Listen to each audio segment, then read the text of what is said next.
The gunfight early alpha started a bit earlier than anticipated, so instead of getting the first 5 maps, we started with the first 3.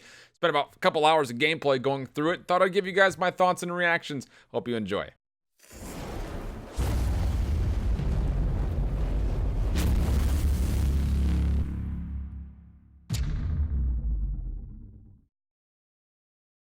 Now, before we get going into this, I have no idea what I want to do for these style of videos. All I know is that I want to do them. So if you guys have any feedback, criticisms, constructive ideas, feel free to let me know in the comments below about these.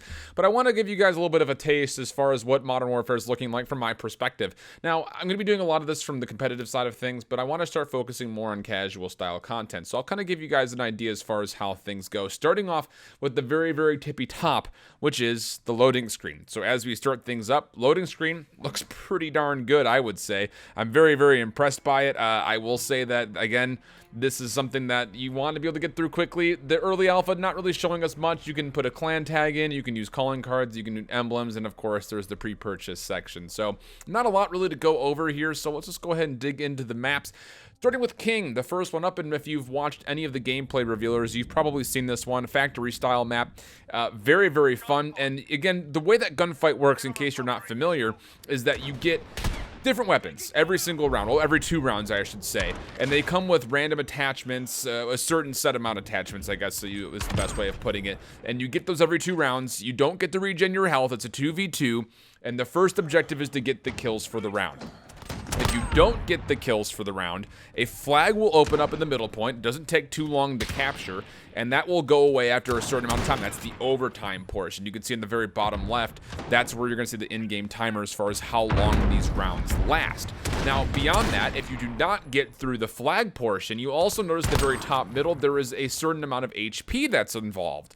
You're getting a winning and losing total depending on how much HP you guys have and how much life as a whole you and your team are able to pull together. So if nobody captures the flag, it then after the end of that overtime period goes into your total who has got the most HP. So there is no regenning here, although some of the loadouts will give you some stim shots to use. You get 1 tactical and 1 lethal, and again, like I mentioned, random weapons every 2 rounds. Pretty fun, I'm not gonna lie. King is definitely one of those map types that you really kind of feel like the middle is the most important, and it's true. And let's be honest, there are a lot of people who are just sitting at the very top of their opening headies and sit and play from there, and that's kind of whatever. And if you do that, I do that as well, but I'm gonna say that I feel a little bit bad when I do that, so hopefully you feel a little bit bad about yourselves as well.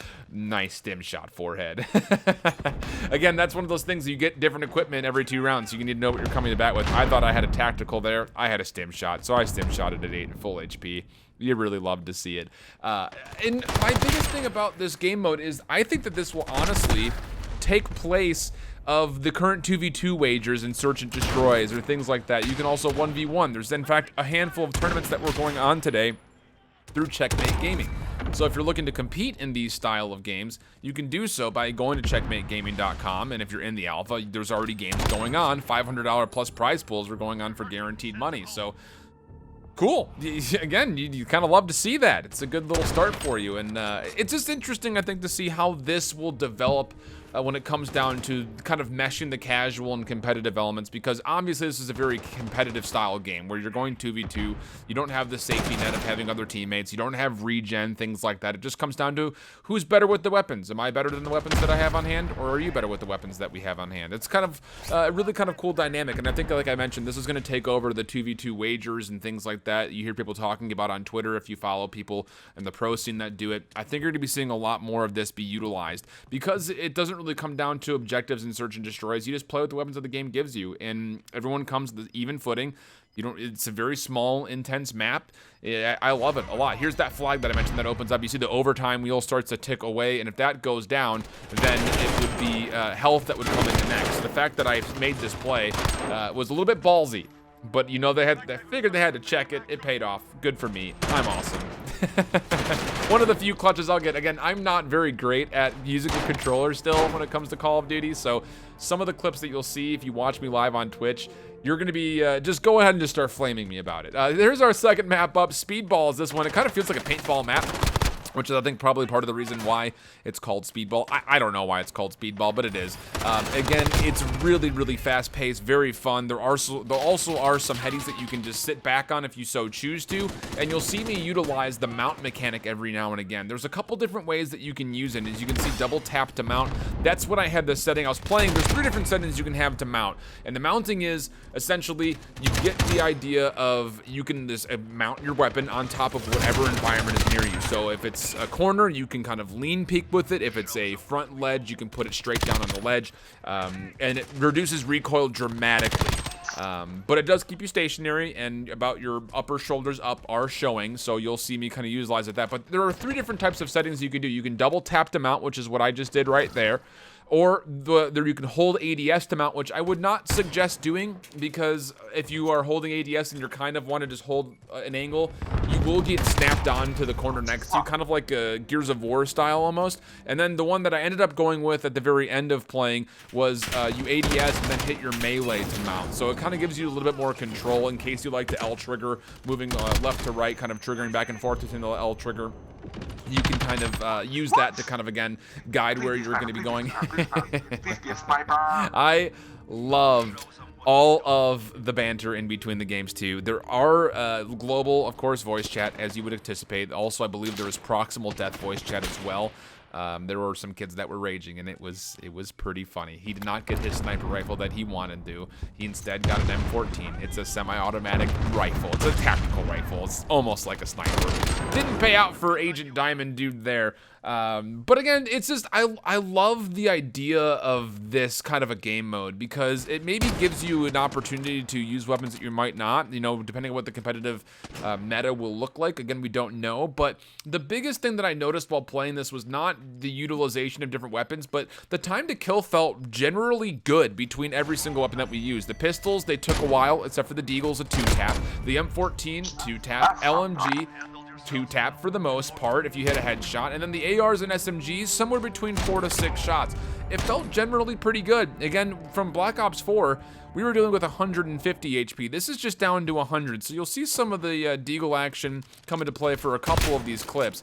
But I love the idea of it, because it feels like even though the movement is a little bit slower paced, you're getting a faster time to kill. So the game pacing doesn't really feel like it's too far off later.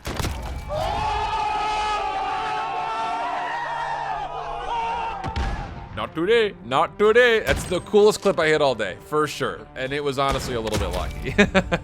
But again, we're having fun out here.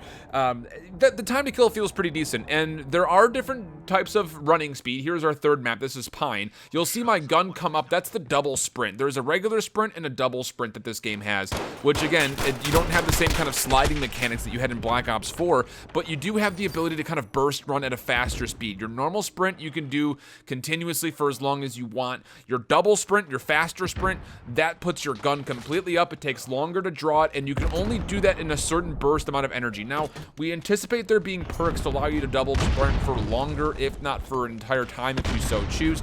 But, and again, you'll see the mount mechanic come into play here. It definitely gives you the ability to get to places sooner. So you'll see I'll hit the melee here, and I'm going to mount. It gets me right in the corner. It just immediately locks me onto the side, and it reduces my sway of the gun drastically. My biggest thing, and as you're going to see it here, the 2 shotguns feel absolutely destroy heavy strong. One tapping hit scan, hip fire, but beyond that, the semi-auto shotty, the pump shotty, is it's really not that bad, bro.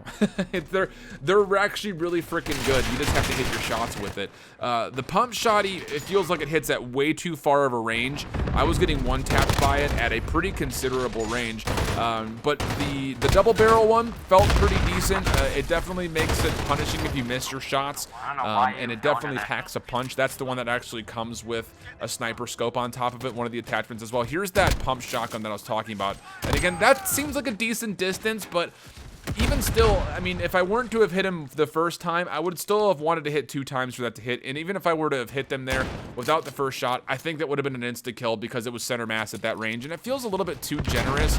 Like right there, like I shouldn't get that one shot there, I don't think, personally. But it is what it is. In the shotguns, I think, you know, when there's more data and stuff like that, there'll be some balance coming through, but they definitely feel pretty damn strong, to say the least. But generally speaking, I had a lot of fun. I can't wait to play the next 2 maps. You know, I think that this is a really cool mode. I can't say it enough, flat out. I think this mode is great for the game. I think it's gonna be great for wagers. It speeds the game up. Instead of doing 2v2 S&Ds, you know, it's a lot faster because there's that time limit inherently on the round where it's only like a minute and a half, I think, so like that. So I'm excited to do some of that. Casting wise, you're going to see me casting this pretty early on, I imagine, with Checkmate Gaming. It's not going to be the most intense casting in the world. It's probably mostly just 2 dudes talking over a couple of beers. We won't be drinking, but that's what it's going to feel like, is this very casual banter between the 2 of us. So very excited to see how that one plans out for you guys. Again, if you're looking to get involved with the beta, this is the alpha that's going on currently for just PS4. You don't have to have a live link, though. If you even have an internet connection, no PS online, you can still play it. You can still download it. It's going through the weekend. And then I'm super, super excited to catch the multiplayer release, which will be happening in September 12th for pre-order, at least, for PlayStation 4. And then beyond that, as the weekend goes on, it'll open up to everybody, even if you do not have it pre-ordered. And then the week after that, it'll be all consoles pre-order first and then open to everybody. So I'm very, very excited to see it. I hope you guys enjoyed this style of video. Again, if you guys have questions or if you have constructive criticisms on this style of video, please let me know, because I want to do like casual conversation points with things that I kind of feel are good talking points, but I want to have some gameplay behind it, kind of rationalizing what I'm talking about. And I want to do more in-game stuff as well, kind of with friends and things. So beyond that, I also want to do like a 2v2 pickup tournament with everybody who wants to participate. So if you want to join in on that, feel free to join my Discord. We're going to be setting it up with random duos. We'll assign everybody a number. We'll shoot to do this on Saturday night. So if you don't already have it downloaded, get it downloaded. We'll do Saturday night in my Discord, a little bit of IHOLDSHIFT duo competition. We'll make a little challenge bracket and we'll have pickup duos and things like that. It'll be a lot of fun. So make sure you go ahead and hit that Discord link. It'll be in the description below. And until the next video, hope you guys keep holding it down. Later. Bye-bye.